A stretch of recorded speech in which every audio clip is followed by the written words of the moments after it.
Wonder Woman 1984 had a lot of issues. I did not want to make this video about how bad this movie was. I honestly thought I would be making a video about how much I love the film, but unfortunately that is not the case.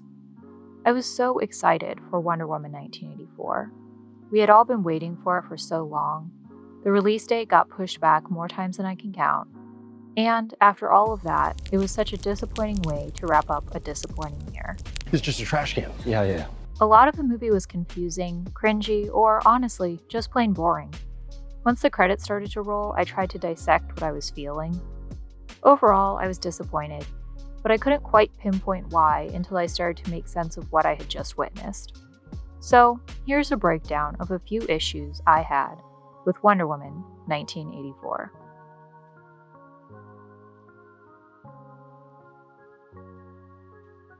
First of all, it was completely unrealistic that Diana would still be pining over Steve Trevor after 60 years. Even if Steve had lived at the end of the first movie, he would have aged and died naturally by 1984. World War I ended in 1918, so if Steve Trevor was around 30 years old at the end of the first film, then by 1984 he would have been 96. Diana remained friends with Etta Candy, as we see in the photos in Diana's apartment, but even the photo with Etta looks like it came from the 60s, so she probably hasn't been around for a while either. The movie centered around Diana's desire to be with Steve, so much so that she lives a lonely life, devoid of romance or friendship. In the first film, Diana was so willing to see the good in everyone, to give people the benefit of the doubt. It is hard and honestly just sad to see the character now seemingly lacking in any of the simple joys in life that were so integral to the first movie. Everything from her seeing a baby to eating ice cream for the first time was a joyous occasion. Now she doesn't seem to be happy about anything. Even when she goes to dinner with Barbara and they're discussing their lives, Diana doesn't really say anything about herself, other than that she loved a pilot who died. I'm not saying that she shouldn't be somewhat weary from the world after living in it for 60 years, but to think that she has spent all of this time mourning Steve just doesn't make sense, especially in the context of the first film. Also, throughout the entire film, there was this emphasis on Steve Trevor being a pilot. When he and Diana steal the jet, he's telling her how to fly, like it's just the wind in the air, knowing how to ride it. That's great, but then later Diana hears him telling her this when she gains the ability of flight. But during the first film, it really wasn't emphasized that Steve was a pilot. There were entire discussions about how he was a spy, objectively not a good person. And when he was in the Lasso of Truth, he didn't say that he was a pilot. He said that he was a spy. He never talked about how much he loved flying in the first film or how it was his calling in life to be a pilot. He actually only flew a plane twice in the movie, and that was to support his spy role. So why in Wonder Woman 1984 did he and Diana spend so much time talking about planes and going to the Air and Space Museum? It just didn't seem like that was entirely thought through. I think one of the best things about the first film was it taking the usual movie tropes and reinventing them. For example, in the montage scene where Diana is finding an outfit in London, Steve tries to put glasses on her to make her less noticeable.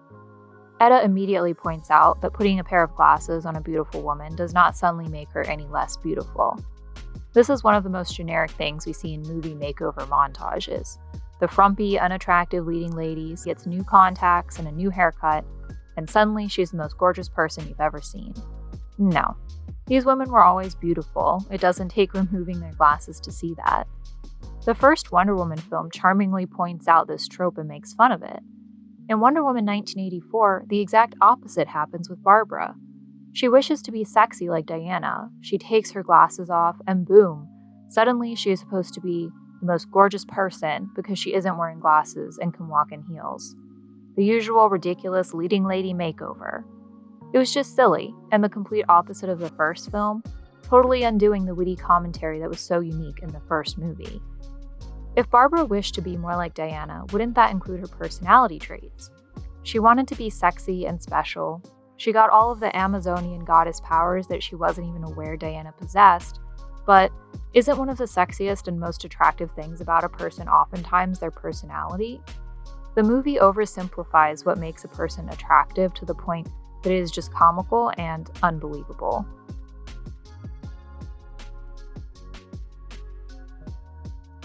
I'm not even going to get into the creepy Steve Trevor taking over a random stranger's body issue, but yeah, that was bad. And it also reinforced the many issues with the entire premise of the Dreamstone. There were no boundaries to the wishes. Even the implied constraint that each person was only allowed one wish was circumvented because Barbara was able to make a second wish once Maxwell Lord became the stone. The idea of the Dreamstone would have been a lot more compelling had it granted the wishes in a clever way based in reality. It seems that the stone can literally do absolutely anything. Walls will just spring up out of the desert, nukes will magically appear out of nowhere. So why didn't the stone just actually bring Steve back? Not in another person's body, but just actually bring him back.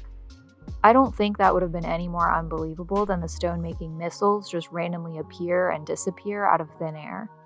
There are just so many creative and interesting ways that Diana could have brought Steve back in the second film, and he could have been back to stay, not had to take over some random stranger's body. If there were boundaries to the powers of the stone, then the plot could have made sense, and the film could have had the characters interact with it in more clever ways. The stone is also described as a monkey's paw, so although it grants your wish, it also takes something in return that is most important to you. By the end of the movie, Maxwell Lord has determined that his son is the most important thing to him. Wouldn't the stone have known that from the beginning, though, and taken Lord's son rather than his health? Again, the rules of the stone were never firmly established, so there are many holes in the logic. How did the stone determine what to take away from the person making the wish?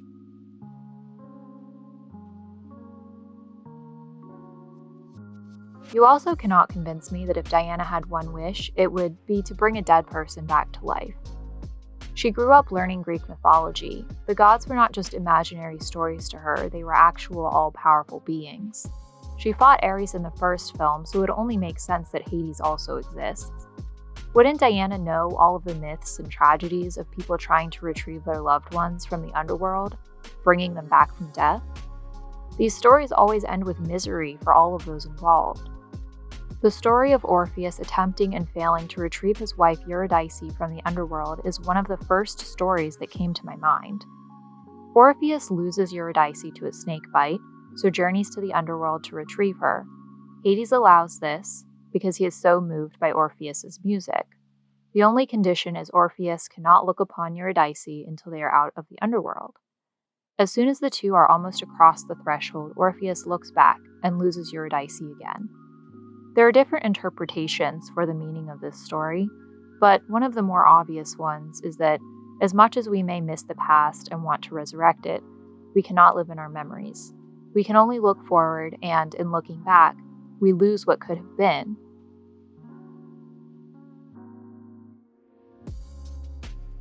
If Diana was not afraid of the consequences of bringing a person back from the dead, I would at least believe that she would be selfless enough to wish for something like world peace or women's equality instead of for Steve to come back.